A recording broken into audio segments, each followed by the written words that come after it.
takes tremendous courage to become somebody that you enjoy waking up as being each morning. But every step you take into becoming that person, you depart from the herd. It takes tremendous courage to get clear on who it is that you are at a soul level. And when you find that harmony with your soul, it's as though you've sprouted wings, and all of a sudden, you know not to rely on the voice in your head because it's largely made of yesterday's Amy. Mm-hmm. It's only when you talk to your soul that you can be in the present, and from the present, you can see the possibilities of the future. In today's busy world, how can we find the inspiration, knowledge, and energy to live a healthy and empowered life? If we balance and harmonize our mind, exercise our body, live according to the laws of nature, and connect to spirit, can we find a way to heal, become our authentic self, and live our purpose with love? I am your hostess, Amy Fournier, and welcome back to Awakening Aphrodite. Hello, and welcome back to Awakening Aphrodite with Amy Fournier. This show is all about helping you live a more fit and healthy life in mind, body, and spirit, as well as harmonize your masculine and feminine energies, tap into your intuition, your true source of power, and awaken your authentic self. Today is a super special day. It is my 100th episode. I can't believe it. Can you? In some ways, I feel like I just started, but in other ways, I feel like I've been doing this forever. I love bringing this show to you, and I'm super grateful that you're here with me. And thank you to all of you who reach out to me and tell me certain episodes or things have helped you and you're enjoying it. And for those of you who are sharing it with your friends, your family, and particularly for those of you who are subscribing and leaving reviews on iTunes. It means the world to me that we are in this together, and I think of you every time I record an episode. Always trying to bring you something of value and it's interesting and entertaining. So this is the 100th episode, and how appropriate, what could be more appropriate than to have as my very, very special guest, the one and only Mr. Paul Chek. If you haven't heard of Paul Chek, well, you're probably not in the health and fitness industry, which is fine. A lot of people who subscribe aren't. That's cool. But I can share with you, he's pretty much the grandfather of the holistic health movement. He's the one that brought in nutrition and functional training and thinking about spirituality and mental fitness. He was the pioneer of all that way back when. Paul and I go back almost 3 decades. He was instrumental in the start of my personal health and fitness career. I was always interested in it. I was actually an aerobics instructor back in the late 80s. But Paul really just pivoted me into the holistic nature of being healthy and happy. Now, I was always interested in psychology. I actually studied it in grad school, and sports psychology in particular, because I was an athlete. But Paul really was the pioneer in it, and we instantly hit it off. We remained friends, we remained professional colleagues, but only within the last 3 years, we then took a turn because I hired Paul personally to work as my personal coach and mentor me to help get me through a really rough period in my life. And we talk about that in the episode today, so I'll save that for the show. But needless to say, he's like my soul family. I mean, we instantly had a recognition in each other when we first met. And, well, the rest is history. So, Mr. Paul Chek is a world-renowned expert in the fields of corrective and high-performance exercise kinesiology, stress management, and holistic wellness. For over 30 years, Paul's unique integrated approach to treatment and education has changed the lives of many of his clients, his students, and their clients. By treating the body as a whole system and finding the root cause of a problem, Paul has been successful where traditional approaches have consistently failed. Paul is the founder of the Chek Institute, the world-renowned worldwide company, which is based currently in California, United States. And he also has the PPS Success Mastery Coaching Program and he's the host of the popular podcast, Living 4D with Paul Chek, which you definitely have to check out. So in this episode, we get into our story.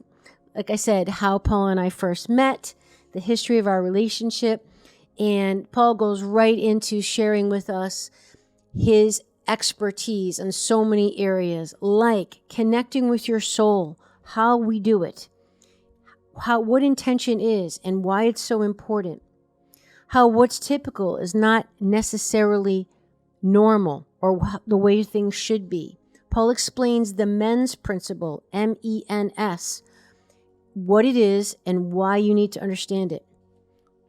We talk about becoming more than average and above average, and how you can avoid being just average. Some of the key things I learned from Paul I share in this episode. And like I said, I've been working with him privately for several years, so I've learned so much from him. We talk about Paul's advice on how to overcome an identity crisis or a midlife crisis. The two key things Paul taught me and tips for going against the herd if you feel like you're an outlier and you're not like the people around you in your life. A lot of people are feeling that way right now. Tips for over-identifying with your mind and how to get out of that mind trap, which is a big part of what my show is about. Awakening Aphrodite, baby. The 4 functions of consciousness. The difference between intuition and feeling. Paul gives his advice for addictions and any unwanted behavior for that matter. Tips for dealing with anxiety in the current day and age. And Paul gives his definition of soul, spirit, and mind. 3 words that are thrown around a lot, but do we really know what we're talking about? And who better than to define them for us but Paul? And of course, we can't talk to Paul Chek without getting into a conversation about God or source or the 0-point field or infinite creator or whatever you want to call it. That thing that apparently is responsible for all of us and connects us all together.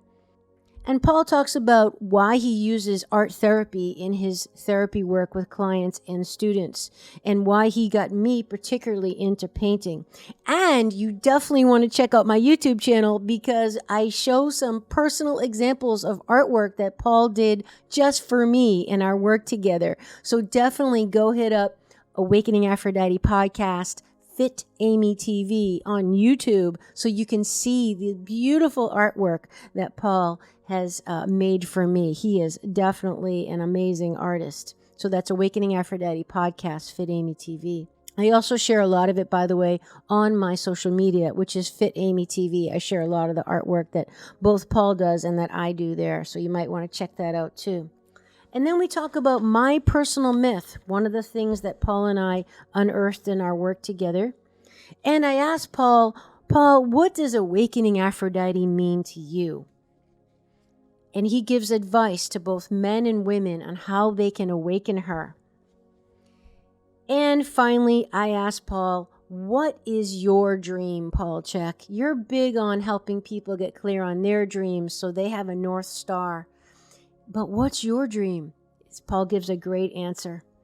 And we talk about his next project. This is a big one. I have the privilege and the honor to be involved with him on this next project. He's got a new book coming out. It's a whole new platform. It's going to be a game changer, just like pretty much all his work has ever been. He can't wait to share it with you. I can't wait for him to share it with you. You can look for that, I'm sure, by at least the middle to end of 2022, depending on when you're listening to this. And hopefully you'll also join us there. So, ladies and gentlemen, it is truly my pleasure, my honor, and I share with you someone so deeply important to me, so deeply special in my life, that I truly owe so much of who I am to. I'm so grateful that you are here to listen to this, and it's with pleasure that I share with you the beauty of Mr. Paul Chek. And welcome back to Awakening Aphrodite with Amy Fournier. Today, my guest, well, he really doesn't need an introduction. As you heard, he's basically a living legend. And as I referred to him as well known to be basically the grandfather of the whole holistic health movement, among many other things, my dear soul family, mentor, friend, and just so much more, Mr. Paul Chek. Welcome to the show. Thank you. It's such a great pleasure to be here for your 100th episode. It's a big joy and a great upwelling of emotion for me to have witnessed this unfolding of your soul in the time we've worked together, and knowing you for so long and being aware of and feeling you going through many challenging life transitions, and just celebrating your courage today to really blossom into your wholeness and all the love you give the world. I think you are the awakening of Aphrodite. Oh, thank you so much, Paul. I know we are going to get into that, the Awakening Aphrodite concept, because I most certainly want to get your take on what that means to you and what you want to share with the audience on that. We have so much in common. We have quite a long history. I've known you for almost 3 decades. You were a huge catalyst to my holistic health and fitness career back in the late 80s. And we stayed in contact professionally and kind of personally a little bit. We lived on different sides of the country, you in California and me up in Massachusetts. And then I basically reached out to you almost 3 years ago exactly. In 2 months, it'll be 3 years. Wow. When I reached out to you and Penny and said, oh my gosh, can Paul take me on as a personal client, because I just can't even deal with this anymore. It was complete burnout, basically a midlife crisis. We had that in common. And you said, yep, I basically went through that myself just a few years ago, and I definitely can help you. And that was 3 years ago, almost exactly. We've worked together regularly ever since, and it's been quite another level to our relationship. I've had the privilege of working with you personally, spending a lot of time together, and being under your apprenticeship. And I'm extremely grateful for that. And a lot more to come, I'm sure, because we keep, it's like peeling off the layers of the onion, right? Yeah. In fact, funny story. I'll never forget. I was sitting in my chair working away, and Penny walks up to me and she says, do you remember who Amy Fournier is? I said, of course I do. She said, would you be interested in having her as a client? She's asked if you would coach her. And I said, I've been waiting for her. Yeah, you and I both know we most definitely had a soul contract, because I'll never forget the first time I actually met you was at a fitness conference back in the late 80s. And of course, you shook the whole world up with your whole holistic mindset ideas and all that. But I was so grateful that you guys remembered me. I actually had sent Penny a picture of you and me that we had taken as a selfie back in the 80s. Like, this is me. Hopefully he remembers who I am. And you were like, of course I remember you. I was like, oh, good. I wasn't sure. No, you know how when you meet somebody, and even though you don't know them, there's a immediate sense of a presence that it's like if you've ever had deja vu, Mm-hmm. you've been somewhere that you've never been, but you've been there before. And I remember the first time I met you, I was just sort of haunted by that feeling of, how do I know her? And I always had that sense of a deeper connection to you as a person, and I didn't know why. And of course, I didn't know consciously that we would do so much together. Mm-hmm. But it just really lends itself to the awareness that we all work with souls that we've worked with in past lives, and we come to keep supporting each other in our own personal and collective unfolding, and I think everybody's aware of that on some level, particularly with key people. Yogananda says that you won't so much as bump into somebody on the street that you don't have a soul contract or a soul relationship with.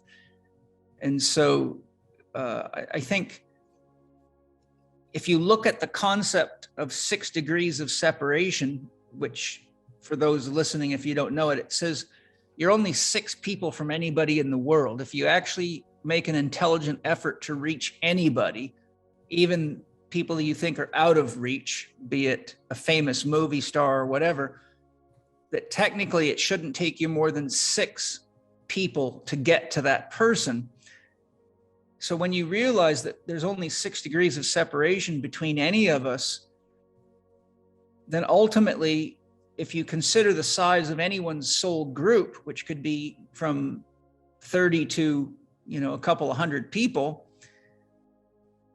when you look at the connections between those soul groups, we're really at a deeper level. We're really all one being. We are humanity together. And I think we're at a time now where it's very important for us to go beneath superficial differences, religious differences, racial differences, ethnic differences, political differences, and realize that if we don't bring ourselves into harmony together and work from that deeper place of heart and soul, then we're probably going to have to search for it in a much more desperate state of pain and trauma and fear.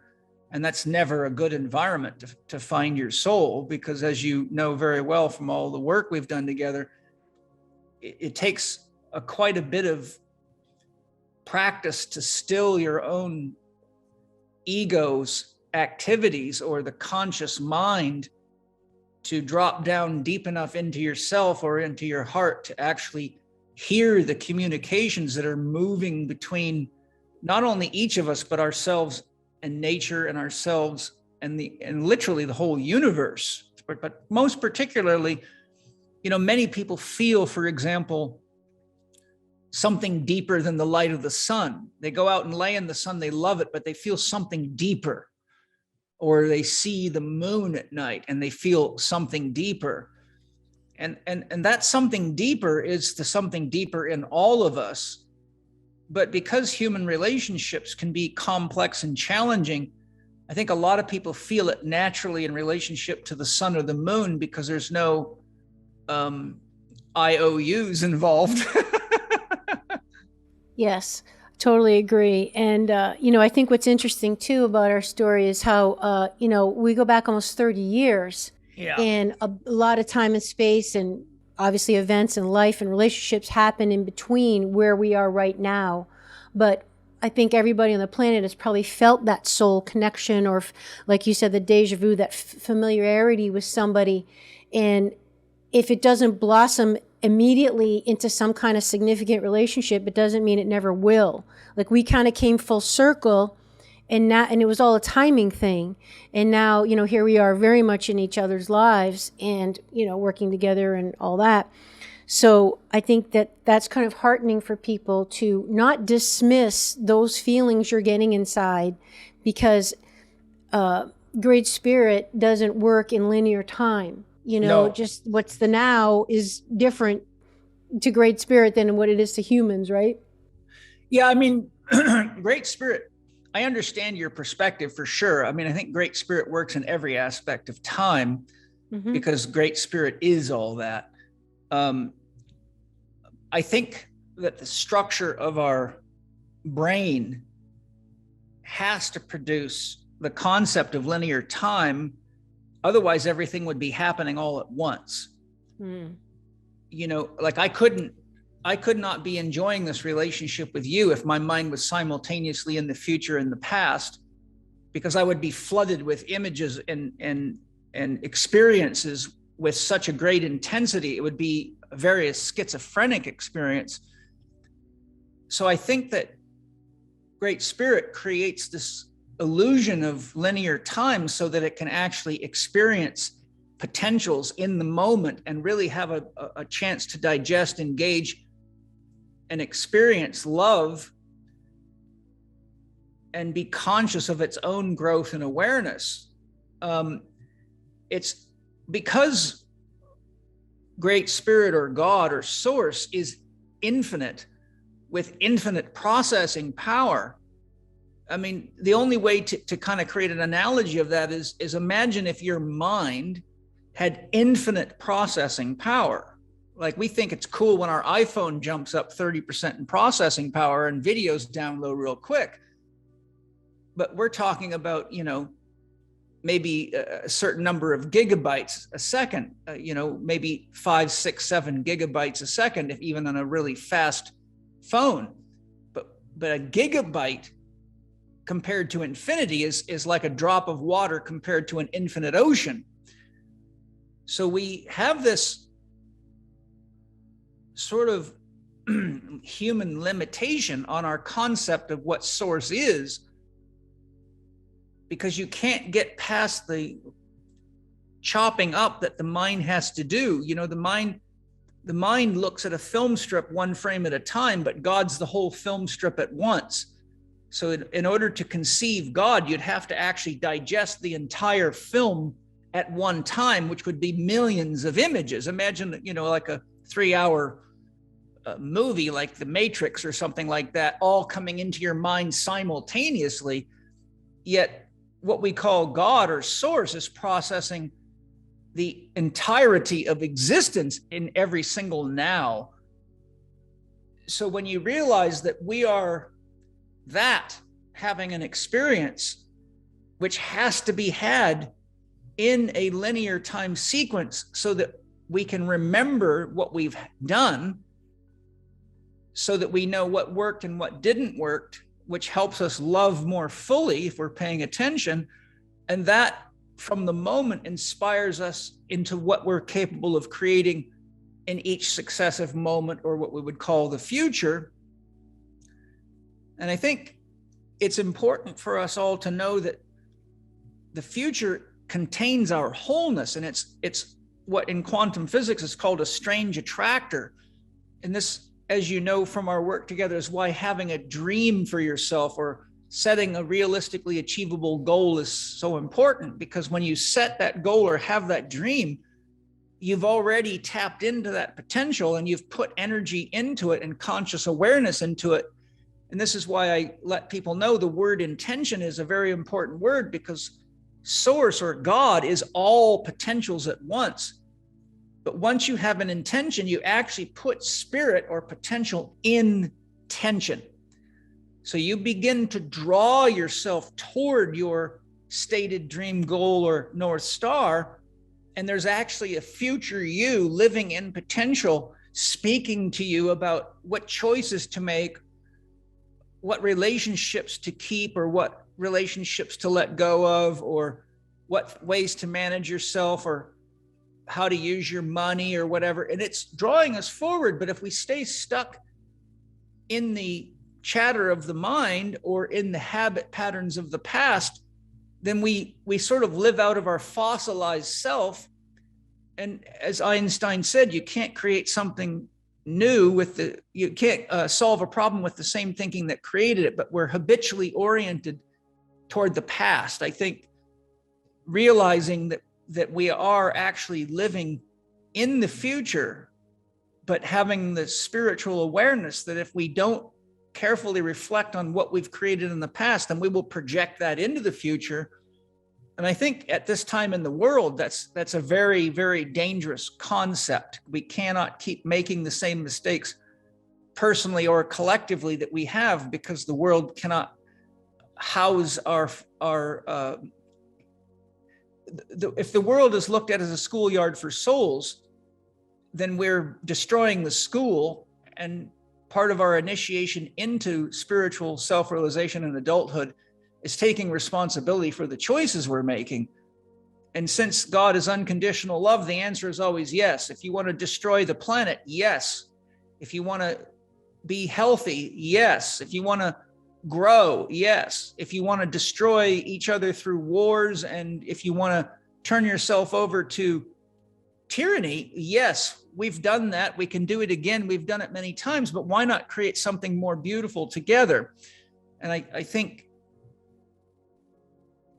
in a nutshell, if we really changed our orientation toward the power of source that ultimately we're all an expression of, and looked at what's possible and oriented ourselves towards what's possible, then we would realize that the fulfillment is always present in the now, because source is the now. But without our mind and our brains to separate the now from the past and the future, we would be unable to comprehend the magnitude of existence itself. It would be an annihilating experience. Yes, and that makes me think about back to why I first came to you to personally work with you on a professional level 3 years ago, because you're really big on your expression of the pain teacher, and for people to really look at their lives and think, okay, how's it working for you as far as creating a new mindset? Like, okay, is your belief system and the way you're living producing the results you want? Are you taking any medications? Does your body look and feel the way you want? And Paul, as I've been a professional for about as long as you have as well. And unfortunately, what I see is a lot of people expect what's happening to them to be quote unquote normal. Like getting older means you're going to gain weight. Your body's going to hurt in the morning when you get out of bed. Your skin's going to look like crap over 30. You're going to lose your sex drive.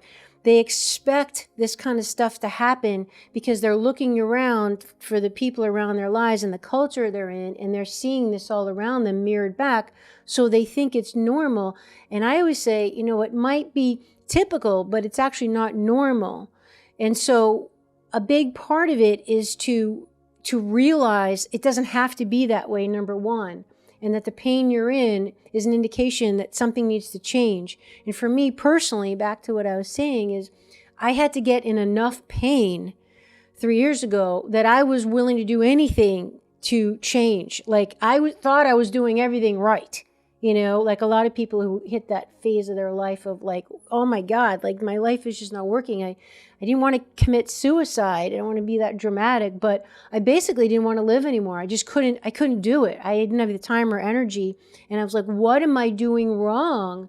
And so I finally had to get in enough pain that I was willing to take advice and do anything to change. And I see a lot of people maybe just not in enough pain that they're willing to do anything. They're just really stubborn, stuck in their thinking of this is the way it should be. What do you think about that? Well, I think it's a very deep thing that we could go into a lot of discussion on. There's a couple of factors here. The body is built on what's called the MENS principle. MENS, it's an acronym, minimal electrical neuromuscular stimulation. But basically what that means is that the body won't spend energy doing anything that it doesn't have to spend energy on, because we evolved in nature where there was times where we didn't get food or potentially water for long periods of time. So the body developed very, very efficient systems for using energy and resources. Now, how that plays out at a psychological level, because remember, your brain is part of your body. So every cell in your body, including your brain, is operating on the same concept. So over time, we develop what is now called the unconscious. It's possible that a single cell may or may not have an unconscious.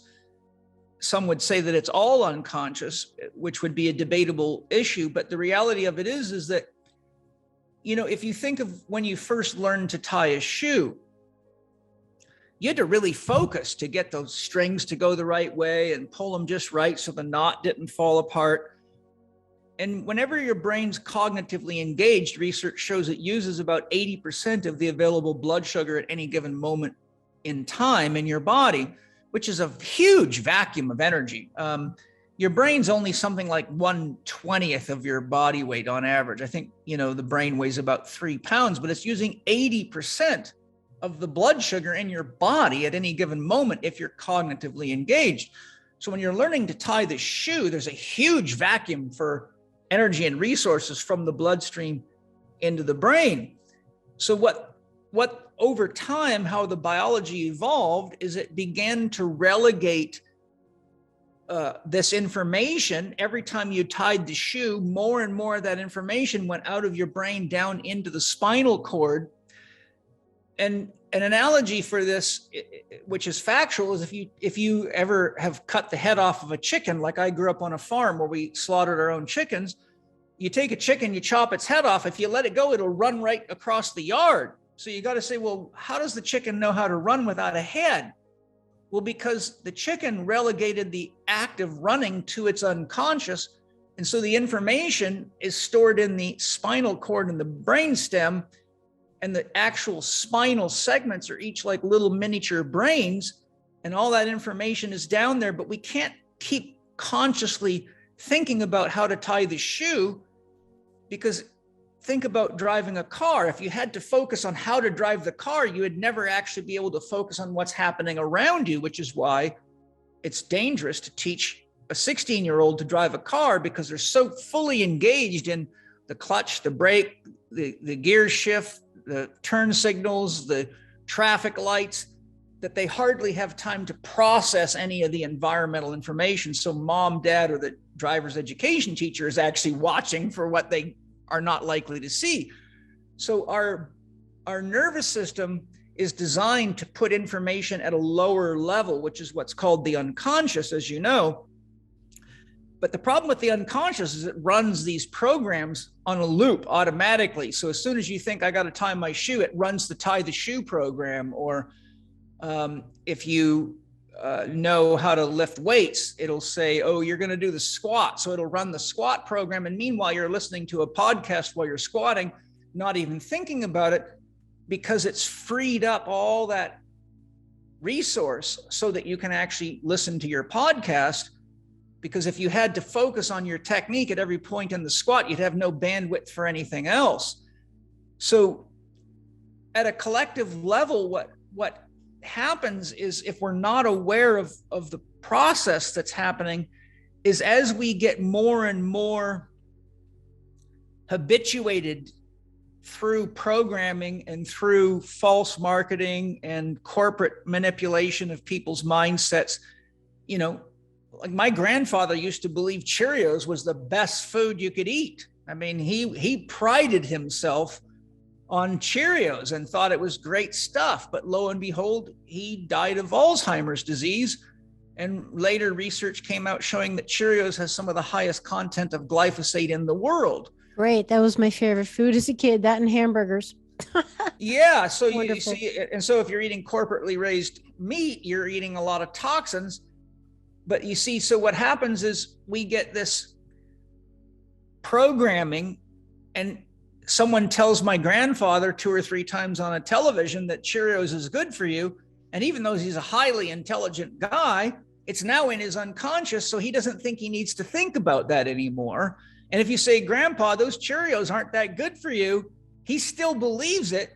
So all of a sudden he becomes conscious and defends the idea because it's a program running in him, right? Mm-hmm. So it takes quite a lot of conscious effort to say, is it really true? And that's where a huge amount of our growth comes from, is just looking at the situations in our life and asking, is it really true? Now, my grandfather would have had cognitive decline probably for 20 years that he would have noticed something was going on. Yeah. But of course, he would have gone to a doctor, and a doctor would have said, take this pill. And that's normal for somebody your age, right? That's normal.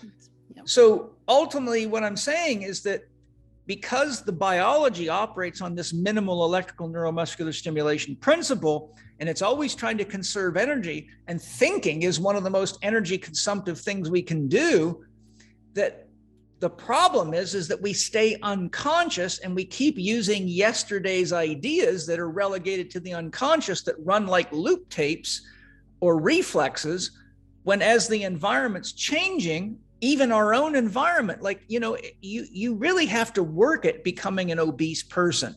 It does not happen overnight. You watch your body growing day by day in the mirror.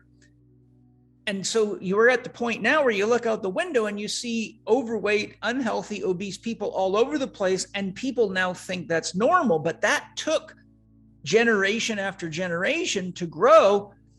And the problem is that when you're not eating well, and you're not living well, and you're not breathing well, and you're not sleeping well, your core energy is so low that now your body's in survival mode, and it even resists engaging challenging ideas like, could it be that my disease is coming from what I eat? Could it be that my broken heart and the fact that I keep having relationship problems isn't actually something that everyone else is doing? Maybe it's something about me that I'm not able to see. But then I would have to accept my responsibility for my 50% of the relationship, and I'd have to do some work. And at the unconscious level, it's like, you don't have the energy to do all this relationship work. But at a deeper level, you're getting messages from your body all the time. Go to bed, drink water, not coffee, eat real food, not junk food. Pop-Tarts are not real food. Count chocolate as poison. So in a nutshell, what I'm saying, because of the survival mechanisms of the body and the way it relegates information to the unconscious, what we call an average person is someone who's trapped in their unconscious and doesn't have the energy. You're kind of like a submarine, and the captain of the submarine never uses the periscope to see what's above the surface of the water. And so they don't really know what's around them. And the soul is like the sonar that people keep not using because we've got all this religious confusion and spiritual confusion. And people always have this sort of elusive concept of a soul. Hardly anybody knows what a soul is. So the paradox of it is there's sonars working all the time. And oftentimes when I teach people, for example, to pray for their food or communicate with their soul, and they feel the experience of their soul talking because it's the first time they've paid attention, countless is the number of times I've had students just break out into tears and say, you know what's so embarrassing, Paul? Now that I'm aware of what my soul is saying, and when my soul is talking, I realize it's been talking to me my whole life, but I never knew it was my soul. And there's what happens when you have a sonar and you don't use it, and you have a periscope and you don't use it, and you become average. But we can't afford to be average anymore, because our concept of average is really, if you would have gone back 150 years and transported somebody from 150 years into Times Square in Manhattan and let them look around, the first thing they would have noticed is that everybody is sick. They would have went, wow, what happened to people? And what are all these gadgets, lights, and why is it so loud? And where are the horses? And where are the trees? And where are the flowers? And why does the air smell so terrible? Who could live here? Right? And that would be their first reaction. And so the sad part of it is being normal today means being almost dead. And we're taking nature right with us, because part of being normal and not listening to your soul means disconnecting yourself from the wisdom, the love, and the communications coming from the birds, the bees, the flowers, the trees, and the planet, which is always trying to guide us into health and wellness. Well, two things. I've learned so much from you. I want to get into some of that on the show today, but two things that come up for me that some of the most significant that you taught me is, number one, which is what you're saying, it takes energy to heal. It takes energy to heal. And when I overcame my burnout midlife crisis, a big part of your service to me as my coach and my mentor was you prescribed to me, not only gave me permission, but you actually prescribed to me to not work so much, yes, to rest, right? I mean, you would yell at me sometimes because I started the podcast and all that stuff. And it was really, really hard for me just as a complete workaholic and, overly identified in my masculine instead of my show. I yelled at you out of love. I'm all the time. Amy, tough love. You're not paying attention to what I'm telling you. Tough love. I've already been through what you're going through. Yeah. I had to do this too. I know what's happening. Oh, yeah. I don't want people to think I'm some asshole drill sergeant yelling at you. But, when someone's really caught in an identity crisis, it's as though you're walking on a gangplank. When you're in a midlife crisis, you don't want to turn back and go back to the ship, because that's what got you into it. But you don't know what's off the end of the gangplank. So it's like, well, we know there's sharks in the water and there's an invisible black hole there. And it takes tremendous courage to become somebody that you enjoy waking up as being each morning. But every step you take into becoming that person, you depart from the herd. And so if you're not ready to truly be alone in your authentic expression of yourself and deal with the judgment, the criticism, and the fact that misery loves company, then you will hold yourself in the crisis until you are dying in a hospital. And then the very people that are just like you will circle around you and tell you how much they love you, but they will not realize that they're very close to the same bed, meaning they're next. Yeah. And so it takes tremendous courage to reinvent yourself. And it takes a lot of inner work, as you found out, to get clear on who it is that you are at a soul level. And when you find that harmony with your soul, it's as though you've sprouted wings, and all of a sudden you reach the point where you know not to rely on the voice in your head, because it's largely made of yesterday's Amy. Mm-hmm. It's only when you talk to your soul that you can be in the present. And from the present, you can see the possibilities of the future. But when you're caught in the past, the present is just a mirror of the past. And the future either is a replication of yesterday, which is what triggers anxiety, or it's the belief that tomorrow will be the same as yesterday, which triggers depression. Only when you're centered in your soul and in your clarity and possibility of who it is that you're willing to become, or at least explore to become, does the future then open its arms and its heart to you, and you wake up thinking, wow, this is cool. I'm going to reinvent myself a little bit more today. And that's why I tell people, look, if you just change yourself 1% a day, within 100 days, you'll be 100% new person. And it's not that hard to do, especially when you look at all the ways we're going sideways. As I say, you got Dr. Happiness, Dr. Diet, Dr. Quiet, and Dr. Movement. Do 1% better on creating happiness for yourself, 1% better on how you move your body, 1% better on how you feed your body, and 1% better on how you rest your body. I don't care if you're in a critical care ward. If you can wiggle your finger or blink your eyes a few extra times, you can get 1% development. If you can deal with your fear 1% better each day, you are moving out of the critical care ward. But if you don't, it's critical. Yeah, I mean, that's really just such great advice, because there's so many people that are all or nothing, and I always say, 5 minutes of something every day is better than 0 minutes of zero. It's like that adds up. 5 minutes times 7 days a week is a 35-minute little routine you got, which is a lot better than nothing. And that adds up after the weeks and months and years. And it all matters. Another one of my favorite sayings, Paul, is you're only one meal, one workout, or one thought away from feeling better. Yes. So the power is in our hands. And that's something a lot of people have realized firsthand, as I do and have, that, we can control how we look and feel much more than we've been taught. And I'm so glad you brought up the word courage, because I actually wrote that in my notes, that was the second thing you taught me, that not only does it take energy to heal and to be healthy and be your true self, but also it takes tremendous courage, because often that means breaking out from the people that are important to you and from the family mindset and the dogmas and the conditioning, and going against the herd, if you will. And, that takes tremendous courage. A lot of people, frankly, just don't have it in them to go out on their own.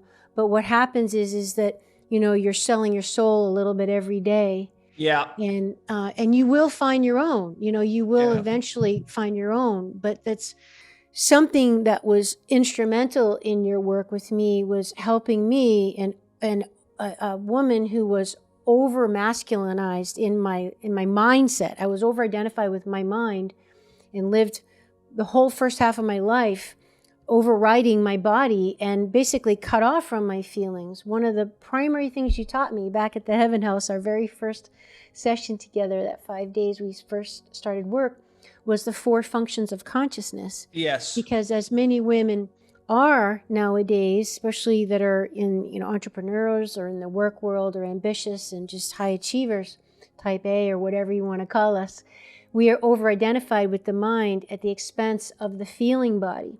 Yeah. And I'd love for you to share with the audience the concept of the 4 functions of consciousness, because that was a game changer for me to learn how to connect with my soul, how to disidentify with my head and get more in touch with all the rest of me that wasn't online at all. You were a huge part of bringing all of me. I mean, that's truly what holistic is, right? Living from all of our capacity. Yes. Well, Jung was the one that first identified what he calls the 4 functions of consciousness. In Jungian psychology, it's often referred to as the consciousness compass. And this is really woven into the Myers-Briggs personality test, which Jung designed. And what Jung showed is that the 4 functions of consciousness are thinking, feeling, sensation, and intuition. And we all have a dominant function and a subdominant function. So thinking dominance, are feeling subdominant. So what that means is a thinking type, which is what you were coming to me with, and which is very common in our very left brain culture. Whenever you're a thinking type, then your feeling nature gets pushed down into the unconscious. So it's always working, but for the same reasons we just talked about, people aren't often aware of what's happening in their unconscious. They just act it out. But the unconscious is more than just a memory bank. It's actually a living form of wisdom. So you have your unconscious, which is everything that you're not aware of that's happening. And you have your subconscious, which is the wisdom of the body, the cells and the wisdom of the body, which is massive. So if we're in a thinking mode and we're thinking dominant, then we tend to use logic and rationality and reason to make decisions, but we often ignore feelings. Now, just to show you how that's woven into our culture, I could take you in my library right now and pull out at least 20 business courses by the Brian Tracy's and all sorts of the business experts of the world that tell you you got to get feelings out of business or you won't make good decisions. You don't want to get emotional about anything. And so we've got this very patriarchal model, and most professors in universities, it's slightly changing now, but most of them are men, and most of them, we've got a scientific materialist viewpoint where if you can't weigh it and measure it, it doesn't exist. And I say, oh, really? Do you love your wife? And every one of them says yes. I say, okay, well, you can't weigh or measure that, but it's the most important thing in your life. So how come you're cutting the qualitative aspects of life out and calling anyone like me that thinks those are important a hippie or foo-foo? So the point I'm driving at here is when you're thinking dominant, your feelings are pushed into the background. If you're sensation dominant, your intuition is pushed into the background. If you're intuitive dominant, your sensation is pushed into the background. If you're feeling dominant, then your thinking is pushed into the background. So thinking and feeling are what Jung assigned as judgment functions. Feeling is often confused with intuition, but in the Jungian model, feeling relates to one's conscious or unconscious values. So for example, for people like you and I, the quality of the food we eat is a value that guides us. Our body's need for movement talks to us. I mean, like, I've been in this chair too long, or, this car ride is I got to pull over and go for a walk. I need some fresh air. Those are values. So if our values start to get trespassed, it creates emotions in us. The simple example I give is if you've been standing for 10 minutes in line at the supermarket to check out, and someone jumps in front of you right when it's your turn, you're likely to get really irritated. You're going to have a lot of emotions, probably anger. Why? Because your value has been trespassed. In our culture, you wait your turn. But if someone from China comes to the United States for the first time in that culture, Whoever can get on the train first wins. Whoever can get to the counter first wins. If you watch them getting on and off of trains, it's like a rugby scrum where they're just they push you right out of the way. Right out of the way, to trample you, right? Mm-hmm. So what you see is whenever our values get trespassed, it triggers an emotional response, which lets us know how important it is to us. A lot of emotion means it's really important. So feeling is a judgment faculty because our values are what determines the worth of something for us. Thinking tells us whether or not it means something to us. So the thinking process is about, is this meaningful to me? For example, if I said, Amy, I signed you up for a college course in, let's call it the economics of textiles. And you might say, well, Paul, I really have no interest in that. So right away, what happens is your thinking mind says, there's no meaning for that. I'm not going to spend a bunch of time studying the economics of textiles. I just buy the clothes I want and leave that to the guys that make it. So right away, there's not any sense of meaning there. So thinking is really always looking for meaning. If there's no meaning for us, our spirit will not flow. So an emotional connection. Well, the meaning has to connect back to the values. You see, thinking and feeling are both working on the judgment system. Mm-hmm. So you see, if I said to you, Amy, why is that not an exciting course for you? You would say, well, it doesn't really fit my values. I buy organic clothes. I like to buy from local people that make them by hand. I like to support the community. But that course that you've just signed me up for is an industrial course for manufacturers and hardly anything that interests me. And in fact, I don't even like to put money into that. So what you're finding is that when you look into your values and then you connect it to your thinking, that course does not make meaning because it does not align with your values. Yeah. So the intuitive sensation pole is our perceptual faculties. Sensation tells you what something is. If I touch a rock, it's my sensory system that says it's hard. If I stick my hand in water, my sensory system says, that's wet. If I touch a sharp knife, my sensory system tells my brain, be careful, that can cut you and hurt you. If I wear a wool sweater and I don't like that itchiness, it tells me you need to change the material or put a t-shirt on to protect yourself. So sensation is always about what something is in the physical, tangible reality, but intuition is the function that gives us what all the other functions cannot pick up. You see, if you're thinking, you can't really be effectively feeling. If you're meditating, trying to access your intuition, but flies keep landing on your face, your sensory system keeps telling you what it is. There's a fly on your face and it's trying to climb up your nose. And you're like, so all of a sudden you're dropped out of that deep meditative intuitive access because your sensory system is pulling you out of that transcendent function. So the intuitive function transcends thinking, feeling, and sensation. And Jung and others describe that intuition is giving us the information that brings us into a state of wholeness because it is greater than but inclusive of thinking, feeling, and sensation.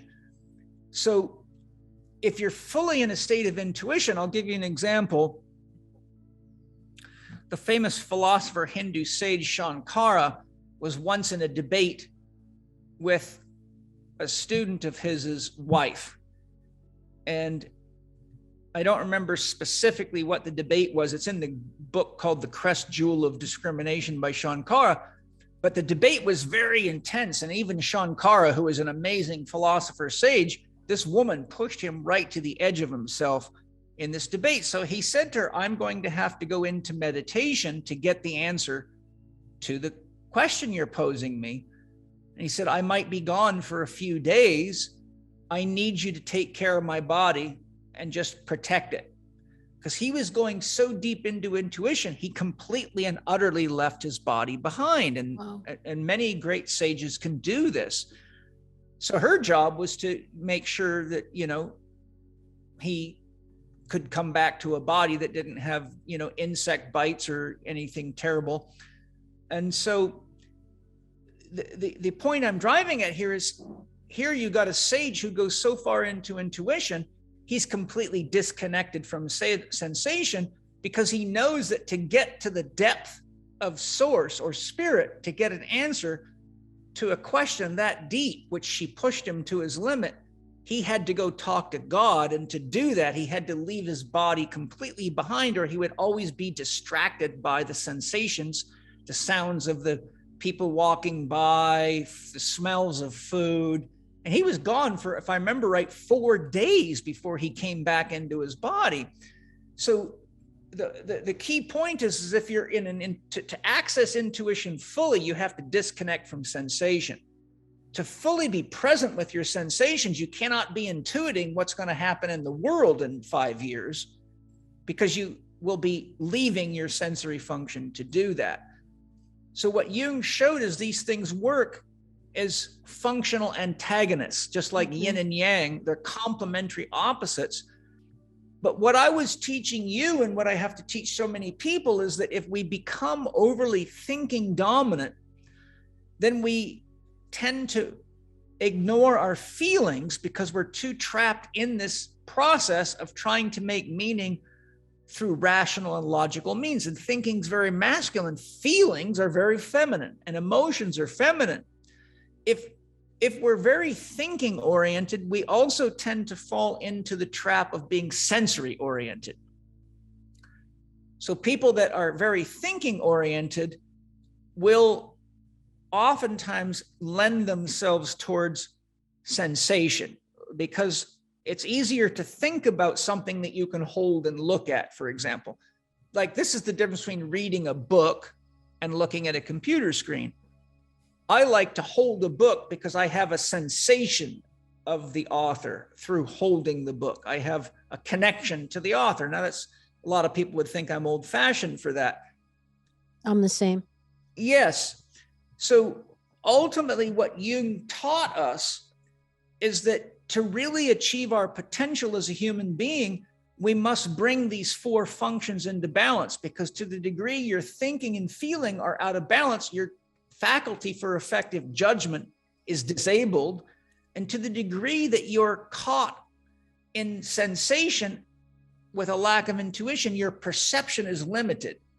To the degree that you're immersed in intuition, your sensation's limited, which means you may be having a great intuitive access, but you really become somebody like that's stoned all the time, or on mushrooms all the time, where you're in another world, but you don't realize you just drove your car into the back of somebody else's car, because you're not paying attention to what your sensory system's feeding back to you about the environment. And you're not grounded in your body and in reality. And a lot of times people like that actually ignore their body to their peril. They don't put enough priority on taking care of their body, exercise, diet, and all that. And because, my office was in Encinitas, which is the headquarters, local headquarters of Self-Realization Fellowship, there's a ton of what I call bliss bunnies walking around. So you get these people that are meditating hours a day, but their bodies are falling apart and they're not paying attention. Why? Because they have shut down the sensory information. And unfortunately, you have a lot of gurus and religious people that shun the body and tell you, you want to get rid of the body. The goal is to transcend the body. So you get a lot of these dangerous ideas. But really what Jung was saying is, you're not going to reach your potential until you access thinking, feeling, sensation, intuition equally. Yeah. And that takes conscious awareness. A thinker has to really stop and say, wait a minute, before I invest this money, or before I just go by what the advertisement said that this pill will do for me, I've got to really connect to my feelings. And after I take this, I got to see, how does my body respond? So there you get some sensation, but you're also checking in with your emotions and your feelings. Like, wow, since I took this, my head's clear, but I'm jittery all the time. It's wound me up. And I don't know if I want to do that. But if you just read what the label says or do what your doctor says, you're just using your thinking, and you're trusting somebody else's thinking process to be your own, which leaves you in the position of a child and in the unconscious, not thinking for yourself. you could play this out for hours, but really it takes conscious practice to balance ourselves, which is why I have you doing Tai Chi, meditation, art therapy, active imagination, stretching and mobilizing your body, getting clear on what your values are, listening to your emotions. tarot, which is very much an intuitive process, but also paying attention to your thoughts. Because once you start accessing these other parts of yourself, if you don't also put the brakes on the thinking process, then you keep running into your habit, because that's the unconscious programming. So I say, okay, watch what your thinking is and ask yourself, is this really helping me create what I want? And, and a good example of that is fear-based thinking. It just overwhelms people. And that's why I say fear never makes a good seeing eye dog. You have to feel into it. You have to intuit into it and sense into it. And then what we find is, I say to people, how much of what you've spent time ruminating over that you thought was scary and going to happen to you never happened? Most people say 95 to 98% of it, but it ruined your day every day, right? So if you would balance these four functions out, then you have a balance of judgment and perception. And then we have a functional conscious compass. And if we really want to create the life we want or the health we want, it's far more efficient with these four functions in balance. And unfortunately, Jungian psychology is about the only group of people that actually is aware and uses and teaches how to do that. That's exactly right. And that was my point earlier, is that, this is just not part of our culture. And how many people were like me and they were living from one aspect of themselves, and how limiting that is. It's like, it'd be like only driving your car in first gear when it has 4 gears. You know what I mean? It's like, there's so much more to all of us, and we're just not taught this. So among the many things that you've taught me was bringing that whole thing online. And the other thing, which is obviously very related, the underlying foundation for all of this, was you really taught me how to establish a relationship with my own soul. Because that is my North Star. That is my inner wise woman. That is my divine connection. And the thing I wanted to get clear to the audience was that this is something that is a relationship. As all relationships, it takes time. It wasn't something like, I got it. I mean, I'm 3 years into it, and every day I work on it every day. And you taught me, just start small, like ask your soul what you should wear to tomorrow, like something silly that is inconsequential, and definitely that you don't have an emotional attachment to. Yeah, or an egoic attachment to. Yes, because, same thing, right? If you've got skin in the game, it's a lot harder to hear the message of your soul clearly because... Yeah, so this is something that I have developed just by small things over time, and developing a new way of thinking and being and living, where I even remember, Paul, to check in with my soul. Yes, to not it takes automatically, just not automatically be like, do what I should do, shooting myself to death like so many people in the world, right? It's reparenting yourself, reconditioning yourself. The other thing that's related that you taught me was to pay attention to what's in front of you, to what is around you. Pay attention. So it was just, these things that we're sharing with the audience sound so simple, but when practiced, that really is all it takes. Truly health and vitality is not complicated. No. It might not be easy at first, but it's simple. And it just takes a commitment to little small things. And I would write Post-it notes, remembering, before I eat, check in. How are you feeling about that? How's your body feel? And check in after, like you said, what are your symptoms? So it's about establishing patterns and connections and paying attention and opening your mind as to what you think is connected, and not bypassing your responsibility to other people because an expert told you so, or it worked for your sister's brother's dog, and then, you're going to try it. It's about really taking a moment to go within and look for what's working for you, and putting together patterns So you develop a relationship with your own soul. So you feel how your soul connects with you.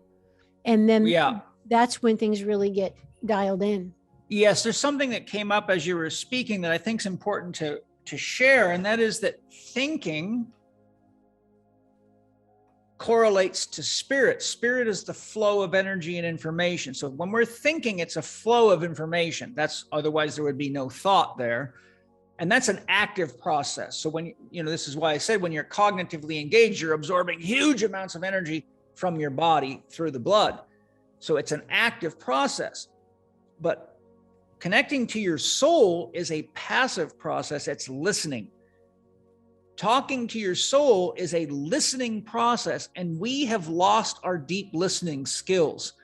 We're so indoctrinated to being told what to do and to not ask questions of authority and to believe in what religious books say, but not pay attention to what our inner child or our instincts tell us or what our true emotions tell us, because then you're questioning authority. So we have actually been conditioned out of the kind of listening that every mother, particularly, but mother or father, has to do with a child before it has words to describe what it's feeling. So if a kid's crying and you don't know why, you can't sit there, what's your symptom, honey? I would add same as communicating with animals or plants. So of course. Plants, animals, anything. Yes, the whole environment, really. Yep. The whole environment. But you see, scientific materialism has turned the environment into objects. There's no spirit in there. There's no soul in there. There's no consciousness in there.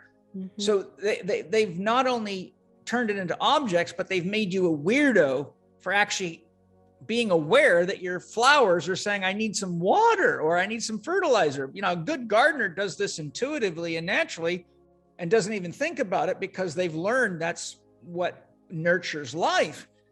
In fact, during the First and Second World War, when men went off to war and women took over farms, crop production shot up tremendously. And everybody's going, what's going on? How come there's so much more hay and so much more milk and so much more food when the farmers are gone? Because women actually nurture life. Men have a tendency to think of their herds and their crops and the animals as objects that they're just moving around, but all life is sensitive to love. To go to my core point, we are habituated to the active process of thinking, which is masculine, but feeling and listening are feminine.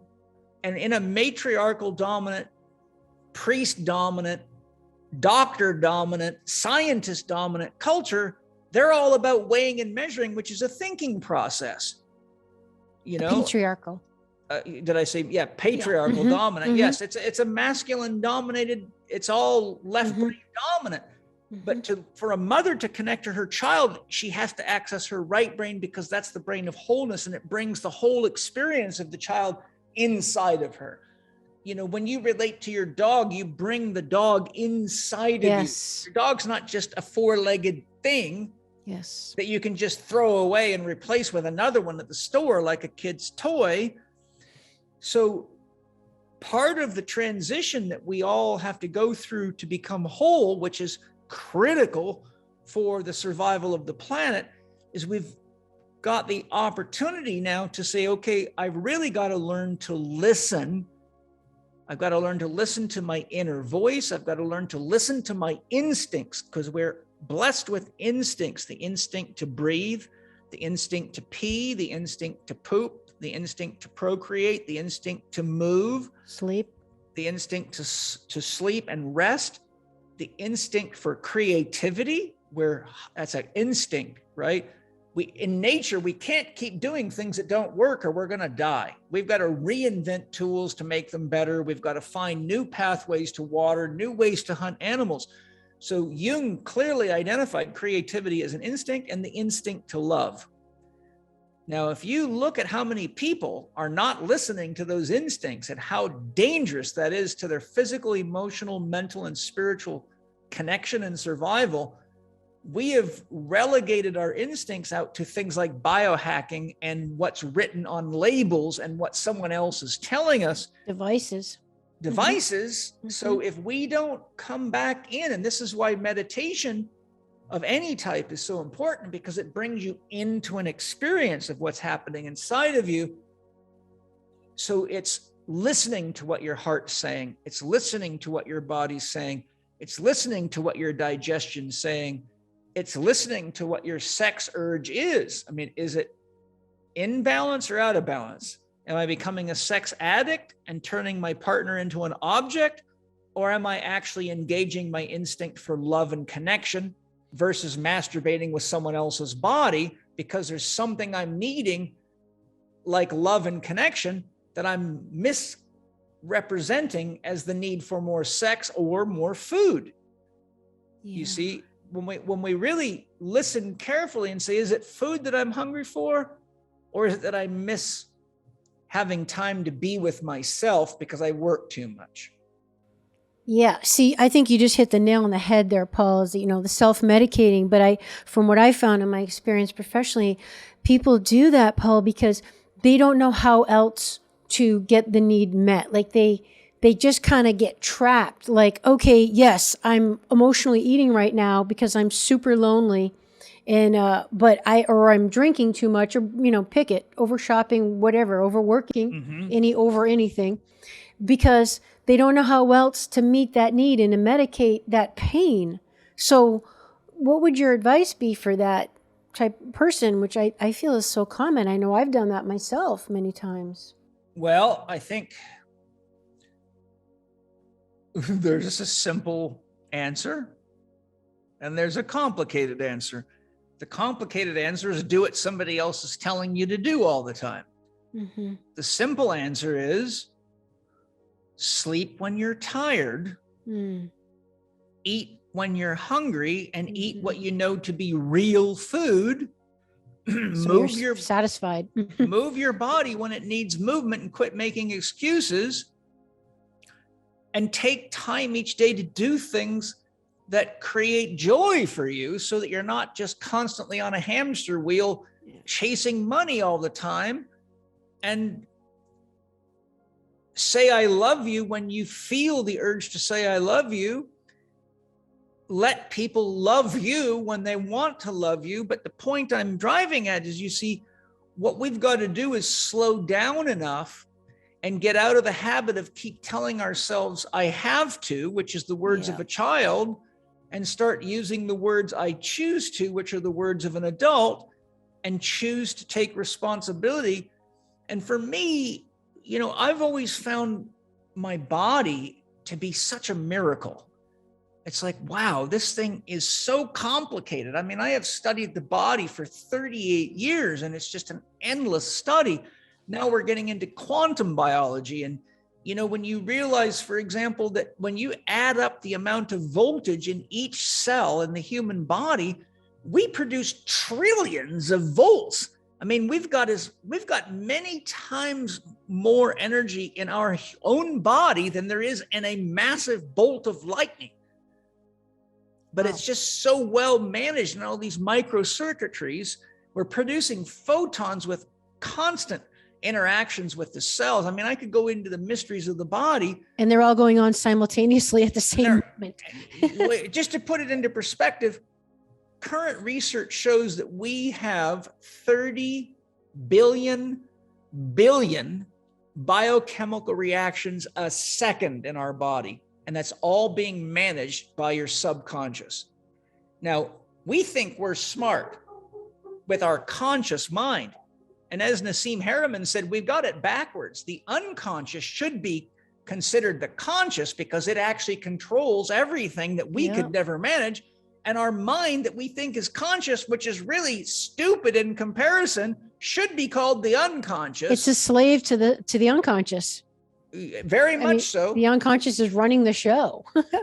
It is. The problem is that this little tip of the iceberg called an ego can easily reprogram the unconscious or program it.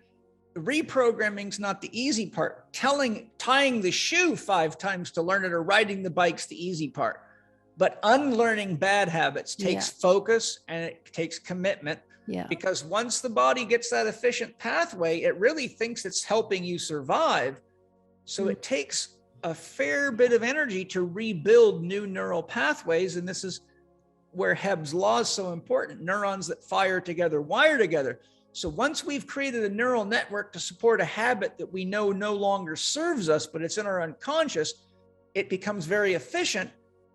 So now what we've got to do is we've got to consciously invest the conscious effort and the emotion to tell the unconscious that we don't want to keep eating donuts when we really need to get more rest, because we're eating the sugar to try to compensate for the lack of sleep. So then we say, every time I eat the donuts, I get high, but I don't sleep very well. I wake up with bags under my eyes and I'm gaining weight and I don't feel good. I just feel good for a few minutes. Then I go into this sugar low, blood sugar crash. And now I've got insulin resistance. My belly is bigger than my hips, etc. So by consciously changing the orientation between the donut as something that is this magic pill that makes your temporary problems go away, we say the donut now isn't a sweet circular thing. The donut is my baggy eyes, my gaining weight, my fatter body, my lack of concentration and focus, my mood swings. And then we say, every time I sleep 8 hours and get a good quality sleep, I notice I don't need to eat so much sugar, and I can easily begin to reduce it. So now we're making a conscious connection between the donut and why we're eating it, and between the sleep and how it helps us feel better. And each time you do that, if you say, I really feel great today when I got a lot of sleep, and I'm going to be conscious not to eat so much donuts and drink so much coffee and stimulate myself. And I'm going to take a cold shower because it really helps wake my system up and get adrenaline flowing naturally. And now you got neurons firing together. And if you emotionalize it and say, wow, I feel good today. What's it amazing? I did this for free. Water was relatively free, sleep's free. And I'm feeling better than all the pills the doctor's been giving me for years for free. So when you have the emotion, it drives more energy through the neural pathways and accelerates the development of new neural networks. And research shows you develop new neural networks within as little as 24 hours. But then what you got to do is you got to keep using these practices of conscious awareness and conscious engagement, because that makes them more efficient. There's a law. And I think that success, I think that success is what motivates you to keep going too. And it's like that catch-22. It's like most people don't know what it is to feel good and have that one first success, which gives you momentum to do it again, because you realize you experienced how it works, but you got to break that initial inertia and get that first success. Yes. You know what I mean? Because that feeds into itself like a snowball. And that's called having a dream. That's why you do it. You say, I've got a goal here. I want to look better and feel better. That's my North Star. I'm orienting myself towards my North Star. And it's possible for me, like no matter what, no matter how old I am or what the dog, you know what I mean? Like you got to believe it's possible. That's why I quote Audrey Hepburn, who said, nothing's impossible. The word itself says, I'm possible. But back to the facilitation, there's a law, which is a physiological law called the law of facilitation, that says when an impulse passes once through a given set of neurons to the exclusion of others, it tends to do so on a future occasion. And each time it traverses this path, the resistance will be smaller. So every time you drink the water and you take the cold shower and you eat real food and you get to bed on time and you consciously say, how am I feeling today? How am I looking today? How's my mental clarity today?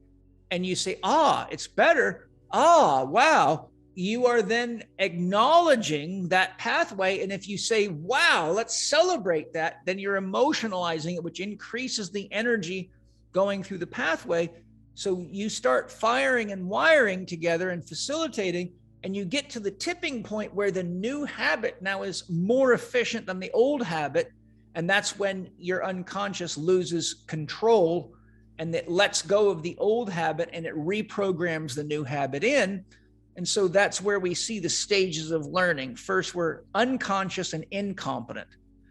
Then we develop conscious incompetency, which means I'm learning how to drive the car, but I'm not really able to do it at an unconscious level. Yeah, I realize I can't quite do it yet. You're conscious. I've got to really stay Yeah. focused. Mhm. Then you get to conscious competency, which means, okay, I know how to drive a car now, and I can start to relax because I got this thing. And then you become unconsciously competent, which means the skill now is relegated to the unconscious, and you have the freedom to have a conversation while you're driving your car, or you can reach into your purse and grab your phone and, God forbid, look at your text messages and things like that, because you now have reached unconscious competency. Mhm. And so those are the stages we have to go through when we're teaching ourselves new behaviors. But it all goes back to having a dream that's bigger than your crisis, which is why I quote Jerry Wesh, who says, if you have a big enough dream, you don't need a crisis. And part of the problem is that we have been programmed to go from crisis to crisis to crisis to crisis to crisis because it makes people rich.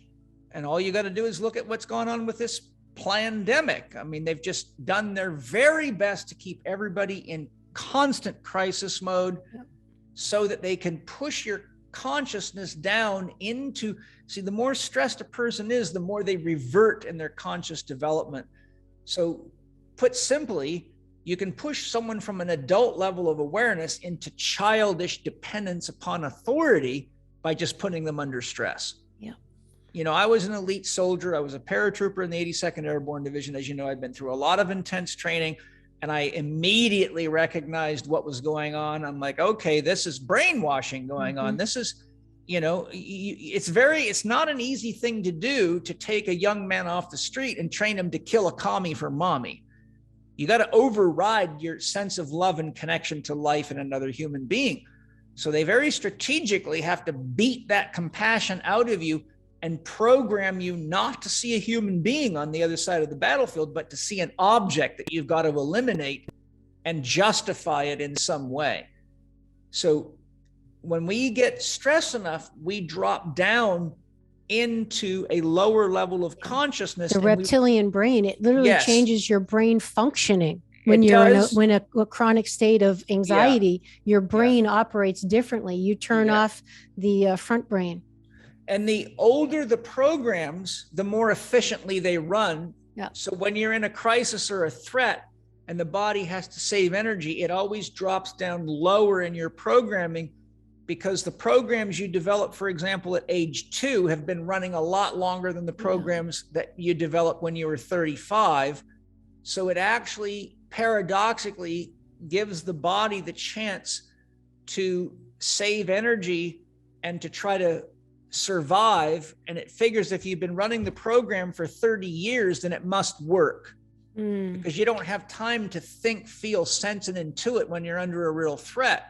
So by keeping people constantly under a threat, they break their consciousness compass down and they put them into pure reactive mode. And then you got them. So if you really want to grow, and as a soldier and as a fighter, I was a high level martial artist and boxer. I fought on the 3rd best amateur boxing team in the world. But as a fighter, one of the hardest things to learn is to not get sympathetically triggered or get angry when someone's hurting you or winning. You've got to stay centered. You got to breathe through your nose, because as soon as you start getting reactive, you become predictable. And that's why we watch films of our opponents before we fight them. They say, oh, every time this guy gets upset, he drops his left hand. All I got to do. And what did Muhammad Ali do? I was just going to say time? Muhammad Ali. He would say, oh, I had sex with your mother last night. She's lousy. Or, you're such a fat pig. Are you sure you want to be in the ring with just anything to piss the guy off, because he's trying to throw them out of balance and get them into reactive mode so they become very predictable. And so the real point here is that if we realize that the best thing that we can do when we're feeling stressed, scared, or anxious is to breathe through our nose, which activates your parasympathetic nervous system and has a calming effect on you.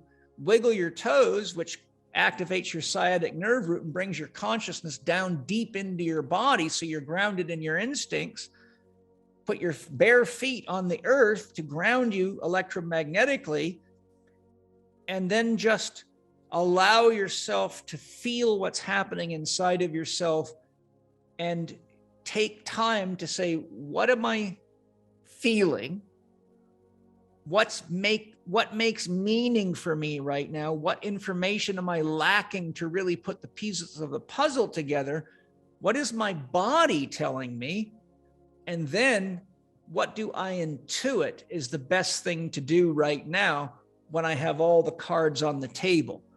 But if you stay in reactive mode, then you keep eating bad stuff. You keep staying up late at night. You keep medicating yourself with alcohol and whatever's, the coolest thing on the market. And you find yourself backed into a corner. And lo and behold, what do? You go to a doctor that's no healthier than you for health advice. And you end up in a situation which, interestingly, statistically, research shows that 50% of people in a hospital that end up in a terminal care ward spend their life savings in the last 5 days of their life running tests, trying to get out of the ditch that they're in, because they're highly susceptible and highly emotional. So the hospital throws everything at them.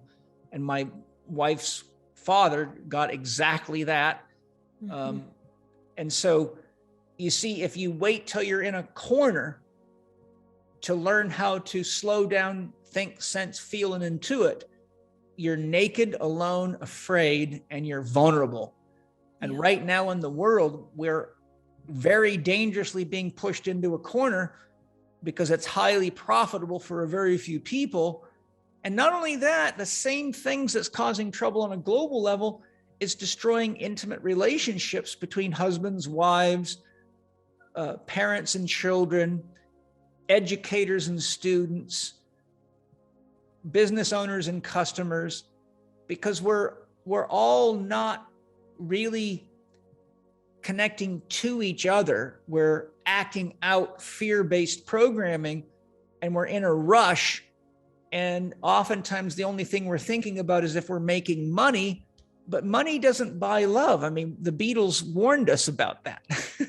Yes. And I will just recap what you're saying, that what I always say is the best defense is a good offense. Yes. So the best way that we can help take control of our experience is to prioritize and invest in what we're doing to care for ourselves, like 4 doctors, 6 foundational principles, and all that. And because to me, what we're ultimately looking for is to be inner directed, to not to be reactive to, that which is around us, that we're centered in ourselves. And that requires a relationship with your soul and who you are. Yes. So your go-to, your default is to check within first. Yeah. And yes, get information, get input, get opinions, all that.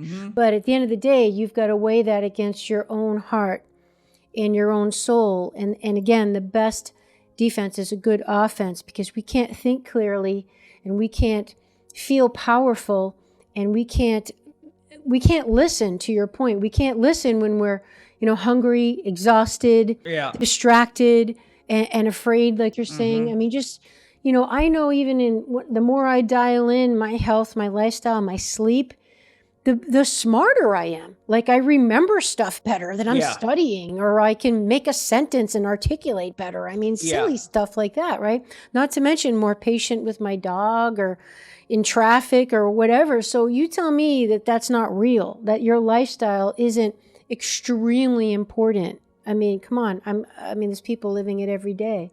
Well, one definition of reality is what's happening right now.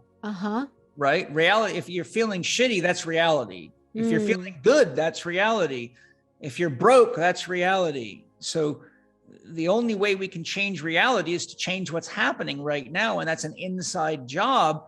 And I'd like to just mention something. We've used the word soul many, many times, but I think most people paradoxically don't really know what that means. Yes.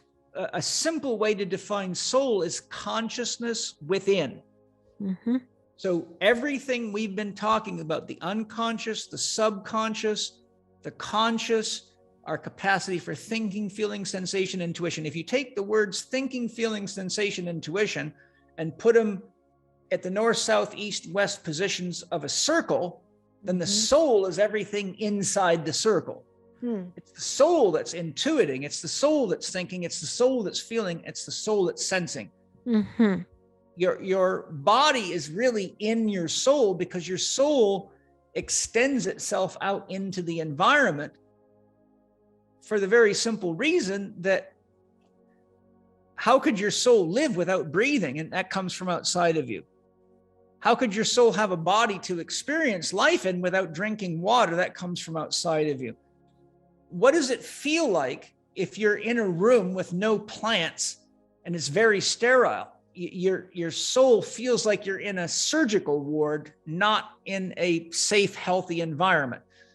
So what we find is our soul is our inner experience, but our inner experience is actually what we're perceiving of everything, not only inside of us, but outside of us. You see, we're having a conversation. So there's spirit moving between us. My soul is reaching to yours and yours is reaching to mine. So the flow of energy and information that I'm sharing with you and your audience is my spirit reaching out, and what's listening and feeling is your soul Receiving. But when you're communicating to me, your soul is reaching, your spirit is reaching out to me, and my soul is listening and feeling and sensing what is it that Amy's saying to me. So here's the trick. This is a really neat thing. You see, after this conversation, Amy, neither of us can ever be the same again, because your soul is now part of my soul, and my soul is part of yours. Because if anything I've said touched you in some way, changed you in some way, or gave you a new idea that you now can see the world differently, then forever what you think of as yourself on the inside has been further ensouled through the spirit of Paul Chek. And I have been touched by the spirit of Amy. So who I am cannot be separate from every single soul that's touched my life, from the flowers and the trees to the co-workers, to the friendships, to the music that we listen to from the great musicians that touch us, to the great dancers and the great storytellers. We are all of that. So what we call soul is something that's not only an inner experience, but it's embracing the entire cosmos. And that is what people don't understand, is that what you are is everything. And what God is everything. And God could not experience love without the illusion of separation that creates individuality. How could God know what God is if there was nothing to know? To look at outside of itself. So God plays this game and breaks itself into 7 billion bodies and pretends not to be God, yet all the while what's looking through your eyes at me and my eyes at you is the one soul, or the one consciousness that is the unconscious and the superconscious, and pretends to be something else through the individual perception of self as ego. So paradoxically, the ego is not only the greatest challenge, but it's the greatest gift, because without it, I would think Amy was just a piece of me, and I wouldn't know to really love and appreciate her as this unique expression of the divine. So the simple aspect of it is soul is the consciousness within you, but there's nothing inside of you that didn't come from outside of you. So yeah, what a paradox. So the whole thing is soul, and the whole thing is God, and the whole thing is relationship. And to take it a step further, you cannot have a mind without a relationship. And if you didn't have a mind, your soul would not be able to comprehend the experience it's having. So if I say, oh, this is a neat cup, look at that. It's got art on it. It's got gold on it. Somebody really put some work into this. Well, now my mind is engaging the cup and it's processing the sensory information. It's hot, it's hard, it's beautiful. And so now we have a flow of information. And whenever you have 2 points in relationship, you have the creation of a mind. So when I'm in relationship with you, my soul and your soul are connected, and the movement of spirit between us produces a mind. When a plant's root is in contact with the fungi in the soil, and the fungi is dissolving minerals and feeding it, and the plant's giving the fungi sugar, there's a mind created, and that mind says, I'll do this for you, you do this for me, and together we'll live happily ever after. And now you have a mind. So the paradox of it is not only is mind based on relationship, but soul can't experience itself or come to know love or itself without relationship. So mind and soul and spirit are like 2 sides of a coin. You can't have one without the other. And why that's so important is because in a situation like we've been through in the last 2 years, a lot of people feel very, very isolated and alone. Mm-hmm. But if they realized, wow, I've got time to listen to my heart, I can still talk to people with my phone. I can pet my plants and talk to them. I can enjoy my relationship with my dog. I can walk out in my backyard. And so if people realize that everything around them was not only responding to them, but mirroring them back to themselves, they could say, well, maybe I should change my house and make it more comfortable to live in. I haven't had time to fix that window and that door. So what happens is you ensoul the house, because your house is the way it is because you put your own energy into it, right? You do your hair the way you do because it makes you feel like Amy. You put your own energy into it. You understand what I'm saying is that really the illusion is separation, because it allows love and mind to function so we can have an experience and make meaning of it. But behind the illusion of individuality is we're all connected and we're literally all the same being experiencing itself, because without the illusion of separation, there would be nothing for God to love. Mm-hmm. The sad part of God is utterly alone. God is that for which there is no other, or you don't have God, right? If it's my God versus your God, we're playing a dangerous game. I have to say, well, who created my God and Amy's God? Mm. But when you get to the absolute reductio ad absurdum, where there's nowhere to go, you get to an impasse, and that's God. God is that for which there is no other. So the only way God can have an experience of itself is to create relationships within itself. And that's what the universe is. And that's what every sentient being in the universe is like a neuron in the mind of God having an experience. But neurons have to share information or there is nothing to experience. So it's so astoundingly beautiful, but so something that's so elusively obvious that our culture has not only gotten caught in matter and forgotten about what creates matter and forms matter and makes life meaningful, that we've actually fallen into the trap of living from the ego and feeling isolated from each other and from nature. But that's the illusion that's creating the pain that ultimately is inviting us to realize that we are each other and that we are nature and that we are the universe. And if we just pay attention to the golden rule and we listen to our heart, our soul will always guide us to a greater sense of connection. And ultimately, spirituality is a progressive expansion of one's sense of connection. Someone who doesn't feel connected to their family is very alone. Someone who feels connected to their family, but not to their garden, their home, or their culture is still more alone. But someone who feels connection to their family, their garden, their culture, and nature rarely feels alone. But someone who says, wait a minute, none of this could be here without the moon. We'd all die. There'd be nothing to move the oceans. There'd be no heartbeat. So the moon must be part of me too. And then you say, wow, what happens when there's no sun for a couple of weeks? I feel really soggy and depressed. Then you all of a sudden you realize, wow, the sun is living inside of me. And then you say, well, the sun couldn't be here without the galaxy. And you go, wow, I must be the galaxy too.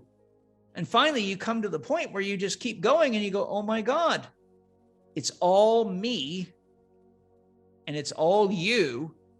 And we have everything right here. And all we've got to do is celebrate that and realize that life needs nurture. And when we put our love into creating more life in each moment, then we have more life to share. But if we keep doing the things that we're being told we have to do, or else, or keep doing what other people tell us to do, then we don't add life to life. We do what we think we have to do. And we're dead inside. And we don't do what we love to do. Mm-hmm. Mm-hmm. So that's one of the reasons I got you into art, is because Changed my life. I said, Amy, if you paint something that makes you feel good, you are adding life to life every moment. And there it is. Look at that. Oh, wow. I recognize that. This is the one you made for me. Everybody go to FitAmyTV, Awakening Aphrodite. This is one of the many, many paintings in the 3 years we worked together that Paul did. This is a Paul Chek original for Amy Fournier. It looks like a kid painted it, but that's how I like to paint. No, it does not. Look at those cool hearts. I don't think you can appreciate it through the digital. You have to see it live. I mean, this star situation, I don't even know. It's just so amazing. And, you know, your process of downloading the instructions from your soul on what to paint for clients and different ceremonies and your own process is really astounding, Paul, because, you know, you talk about the expression of emptying the bone to really get quiet inside so you can be a receptive listening. Listening is a big theme of today's conversation. Vehicle to receive, getting the ego out of the way, because our ego is so limited and can't even conceive of all that's possible.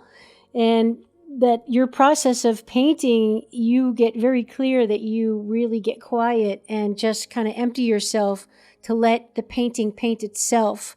Yes. Get yourself out of the way. And that was one of the reasons why you assigned art therapy to me, for me to paint. It was a very instrumental way for me to get out of my head as an over-masculinized woman and to get in touch with my feeling body. Yes. And it was fun. I'll never forget the first time I put my paintbrush to the paint and started painting. I literally felt like a kid again. And I had this overwhelming welling up of joy that came from deep inside me viscerally that first night at Heaven House that I hadn't felt in decades. Yes. Since I was a child. And, you know, and then of course we have the whole process of getting your head out of the way, because then the judgmental Amy was trying to get it perfect, which is not the point of letting your soul drive the bus. You know? Yeah, it's really letting the child in you come home, you know. And I remember, you know, I don't know if I ever told you, but, you know, I did some very deep training with probably one of the most powerful shaman that's ever walked this planet, Rowena Kreider, who died a few years back. But my first training with her, I had to do a mandala. Yes. And that mandala split me wide open. It was like, wow, I could not stop painting. I would do them every night before bed. I would do doodles in the morning. I would start something that so much would come through me. It would take me 3 months to finish some of these things. And I would just paint for, 6-8 hours. And the next, maybe on a weekend, I'd paint a little the next day. And I would just say, okay, that's all I can do. I got to go take care of business now. And I would come back and you will see that the things, like you said, they will paint themselves. And that's when your soul, you see, it lets you get out of the way and lets the beauty and the flow of spirit move through you. And it teaches you to get out of the way of your soul And then you look at it and you go, I don't even know how I painted something like that. 100%. I mean, that's just one of a myriad that I've painted, but I've got some of these paintings on my wall that I worked on for 3 months. Yeah. And there's your myth, right? That's, you know, Paul Chek original. This is my personal myth, which was one of the things you taught me. Yes. You know, and you painted it too, but because I like to paint with you and give you a gift, I was so blown away by your myth that when we worked through the process of creating your myth, I had that vision come to me, you know, and I said, okay, I've got to paint this for Amy so she can see it. And so you see the polarities of good and evil in there. You see the central sun. You see the yin and the yang of the points of the star. You see the self in the yellow sun. You see the growth of life in the trees, but you also see that the trees actually represent living beings, not just piles of wood. And the horse, metaphysically, is a symbol of freedom. And so that's what we were working on, is your freedom. And the jackal represents the devil inside of us that we've all got to learn to control, because we have to have the polarity of evil in order to know what the good is. And then you see the eyes over there represents the shadow nature that is within each of us. And that shadow nature is what makes every story interesting, right? We always wondering who the bad guy is, the who done it. And then, of course, that's you sitting there in deep meditation. That's your soul looking into yourself.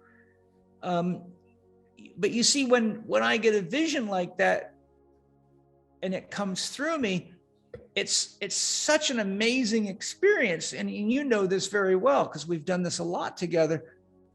You really feel as though you're being lived. 100%.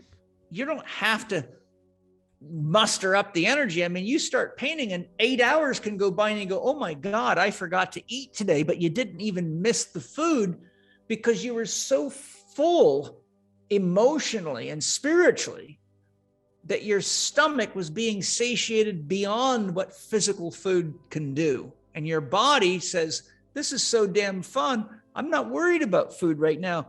And that to me is a healthy way to fast, because if your body's not jumping up and saying, I'm starving, it means it's in a state of bliss. Yeah. Sign me up. Sounds amazing. Paul, we're coming to the end of the time here, and I have to ask you before we wrap up, just real quickly, what would you say is Awakening Aphrodite to you? I think all of us, part of spiritual development is balancing the masculine and the feminine forces in us. Women have a female body, so the nature of the soul, as Jung called a woman's soul nature, is the animus, which is her masculine element. And every man has an anima, which is the subtle conscious energy within him that completes him, is the feminine. And neither of us reaches our creative potential until we have a balance of the masculine and the feminine.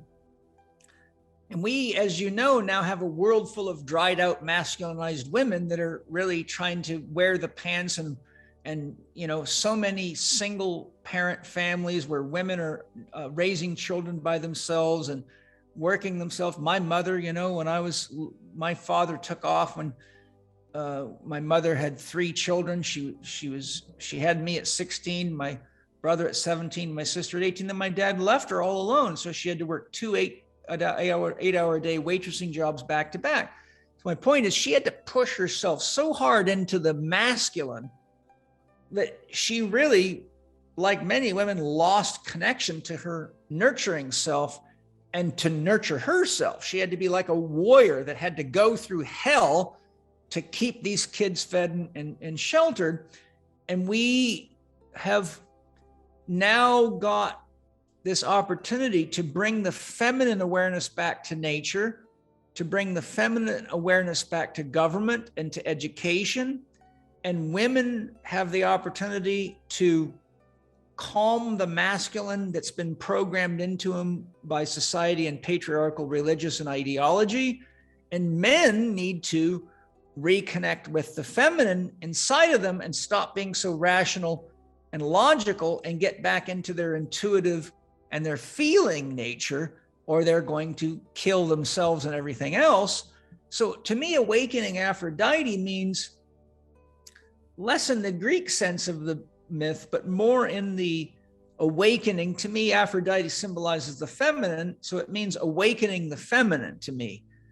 And, you know, like I have to be conscious as a kind of alpha male type, badass paratrooper, motocross racer, boxer, kickboxer, and a long list of things, rodeo rider, that when I'm with Angie or Penny or my children, Me.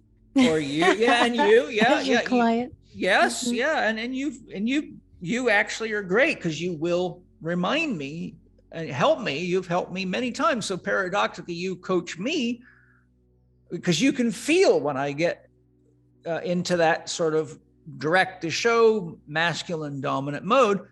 And so I've always really enjoyed the fact that you're brave enough to say, Paul, you come into your feminine a little bit, or, you have your own way of saying it, and I can feel it, Mm-hmm. But so for me, awakening Aphrodite, like when I go play with my kids, I got to not be goal oriented. I got to just be in the process. You see, women are process oriented beings. Men are outcome oriented. So when a man comes home from work at night and a woman starts talking about everything that happened all day, his first reaction is to fix it. But that leaves men under the assumption that women aren't smart enough to address their own issues and challenges, which they are. So the woman just wants someone to be present with them and share what she experienced without being fixed.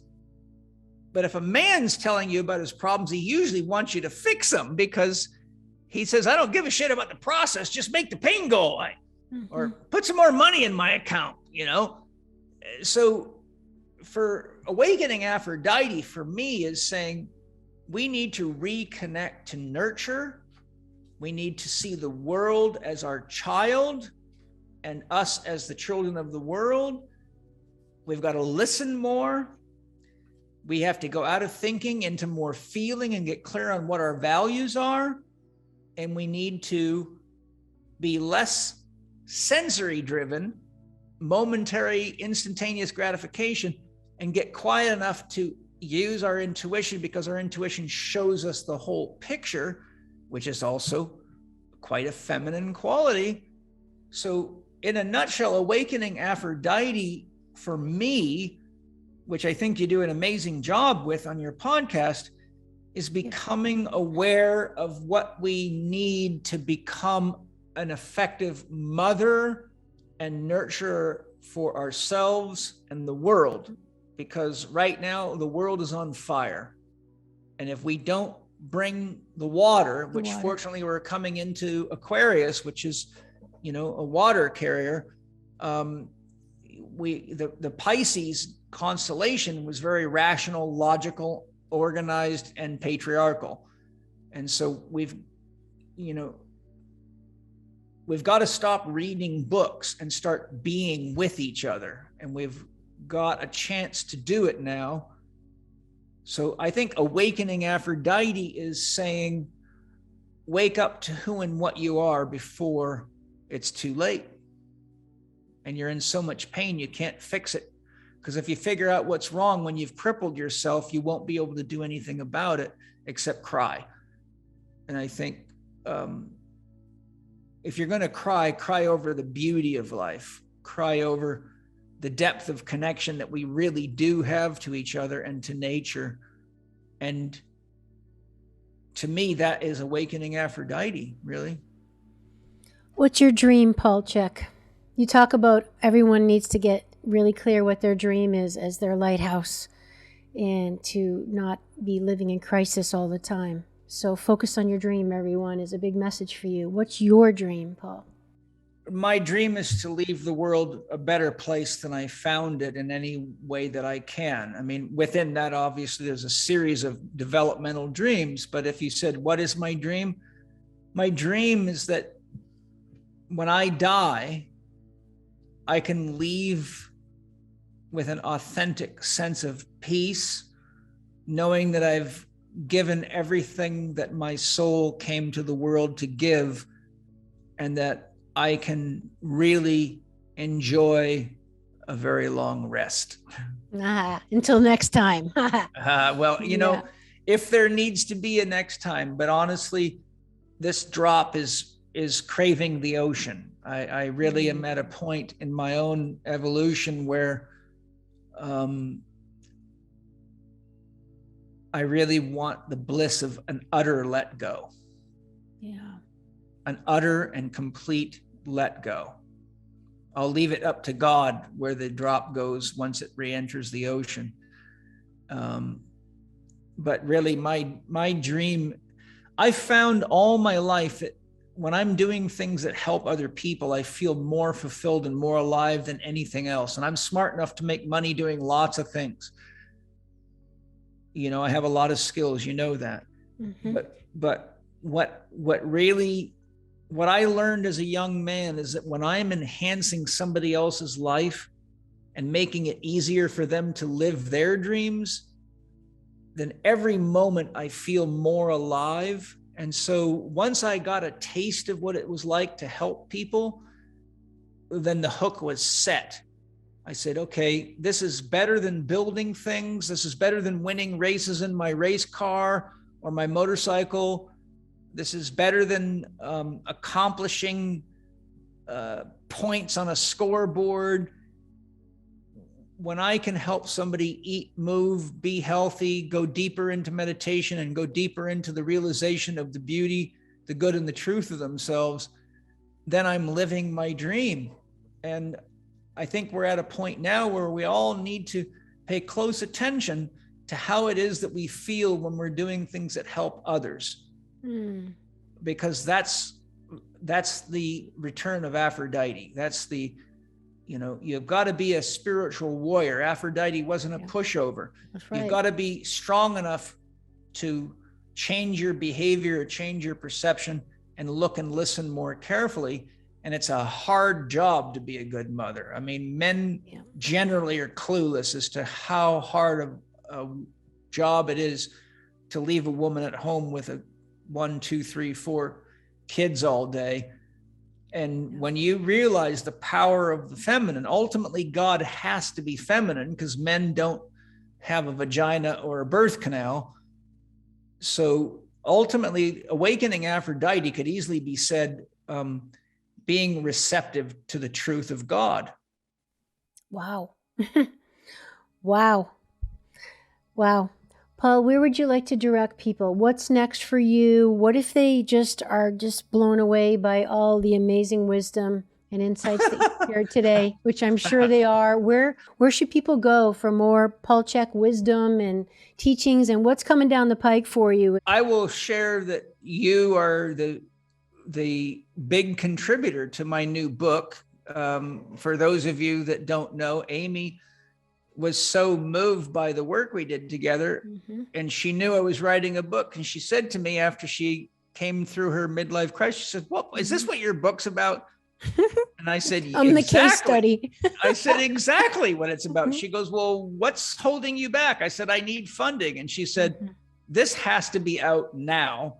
I will help you." So she actually is my backer for my new book, which is a big, comprehensive, beautiful book. And then there's going to be a beginner's guide and a workbook. So Amy, Aphrodite, and I have joined forces. And so that's what I'm working on. I've been working, as you know, very hard for 2 years. And I'm harder than anybody I've ever seen in my life. In addition to running all your other businesses and the family and moving into a new property. And my gosh. Yeah, so I'm 19 chapters in. But other than that, ChekeInstitute.com. And that's where the majority of my teachings are at. There's lots to look at there. My YouTube channel is youtube.com/Paul, CHEK live, all one URL, Paul Chek live, youtube.com/Paul Chek live. There's over 750 videos I've put out for the public for free. My podcast is Living #4, capital D with Paul Chek, which stands for Living for Doctors. Living 4D with Paul Chek. Oh, I thought it was 4 dimensions. No, it's four. Well, it's all aspects of Yes. 4D. So 4 dimensions, Yeah. 4 doctors, and it really, the number 4 symbolizes wholeness. So it really means symbolizing wholeness for the divine. All that will be in the show notes, everybody. Yeah. Yeah. So that's lots. I mean, I have so many websites and things these days, I can't keep track of them all, but those are the main places. If you go there, you'll find me. And I mean, all you got to do is search my name on a search engine and you'll see the good, the bad, and the ugly about me in 5 seconds. But I just, as you know, I just share what spirit guides me to share. Yes. Well, Paul, for the record, I want to thank you so much, my friend. About a year and a half ago, halfway through the work we've done so far, I said to you, Paul, you know what? I'm not in a midlife crisis anymore. Yes, it was a very special day. Yep. And you said, oh my gosh, that makes me so happy. And I never thought I would see that day. I couldn't imagine my life different than what it was. I didn't see the end. I didn't see the answers. You've given me so many gifts. One of which was your encouragement. Another one was your belief in me. And I say this all the time as I get interviewed on other shows, because as people know that I'm your longest running female client, second only to the amazing Jason, your longest running client, amazing guy. One of the things they ask me all the time is, what's he like and what's it like, getting to know you so well. And I just want to share with people that of the gazillion gifts that you've given me on such a deep level, one of which, as a woman, you have demonstrated to me what a true divinely balanced human is. Someone that is the expression of the divine masculine and the divine feminine. In that, yes, you're an alpha male, you're a very masculine, strong male, but you are also very much in touch with your feminine. And as a very feminine woman, that is very attractive to me as a female, because in my experience, a man was kind of one or the other. It was either kind of an effeminate man who might have probably been gay or, liked men more, fine, whatever. But I never really knew a lot of men personally that were in touch with both sides of themselves. And you have the amazing ability or developmental beingness, if that's a word, of being in touch with both aspects of yourself. And that has been a tremendous gift to me, because as I said in the beginning of the show, a lot of this is the best thing we can do for others is be the example that it's possible. Yep. And you are an example for men and women that, yes, someone like this is possible and you can do it too. Because as Tony Robbins says, success leaves clues. And you always say, if you want to study how to do something, study someone who's doing it well. Yeah. So among the many, many things, that was one thing that you gave me was, wow, there are men like that in the world. And that was very encouraging to me. So your belief in me, your devotion to me, your exemplary nature of being the fool archetype and just really being true to yourself unapologetically. The role model of courage has been tremendously inspiring to me as a reformed people pleaser. Of somebody that in a loving way is really true to themselves. Your principle of I, we, all, I comes first. That was all new to me. So everything I'm getting at is in Paul's teachings. This book I have given to pretty much everybody that I love in my life. How to Eat, Move, Be Healthy. If you don't have it, you need to get it. It is the Bible for holistic health. It is user-friendly. It's right and left brain. It has pictures, diagrams, mind maps, as well as not too heady information on how to just get it together and start with your physical vehicle, make it holistic. Paul, your life has been a blessing to the world. It has certainly been a blessing to me. I'm looking forward to the next chapter, to your project, our project. I can't wait for that baby to be born.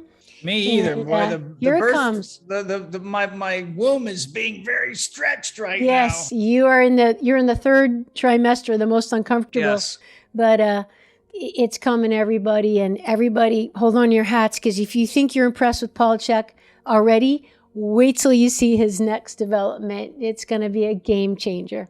All right. Well, thank you so much, because you are a very essential.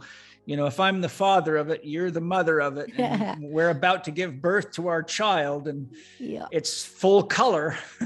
Here we go. It's on, and it couldn't be at more perfect timing. The world is so ready for it. So I'm honored to be part of it. Thank you. Well, thank you. Okay, everybody. Yep, you know what to do. Check out Paul, all his amazing practitioners, teachers. Thanks to everyone who shared the show. If this helped you in any way, you can support me and Paul by sharing this show, checking out his show, Living 4D with Paul Chek. Definitely subscribe to that. It's the first thing I listen to every Tuesday after mine, because ours both come out on Tuesdays. Cool. And thanks so much, Paul, for being on Awakening Aphrodite. It was my pleasure, and I've got to get you on my podcast. We've got lots to talk about there. Yes. I need to get you to help me balance these women out. There you go. I got 20 more pages of all the things. And everybody, I'll be talking more about all the things Paul Chek has taught me over the years and counting, because there's just way too much to talk about in one little show. That's for sure. So Thank you again. Lots of love. Okay. Thanks, everybody. See you next time. Would you like to support my mission to help empower people all over the world to be all of who they truly are? If so, please subscribe to the show, leave a review on iTunes, and share it with a friend. And if you're looking to take immediate action to align your energy and optimize your health, visit amyfournier.com. Thanks for listening to Awakening Aphrodite. Let's awaken her together in you. I'm your hostess, Amy Fournier, and I already can't wait to be with you again and for you to hear what I have planned for the next show. Thanks for listening to Awakening Aphrodite with Amy Fournier. To learn more about Amy, check out her website, amyfournier.com. That's AMYFOURNIER.com. You can also check out Amy's live and on-demand virtual fitness and yoga classes, and sign up for her newsletter to receive a free mini ebook of 3 of her top tips for making holistic health a lifestyle. Again, that's amyfournier.com, and get your ebook sent to your email immediately.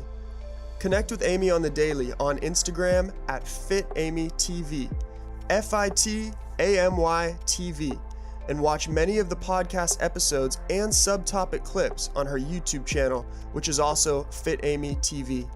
Enjoy, and we'll see you next time on Awakening Aphrodite.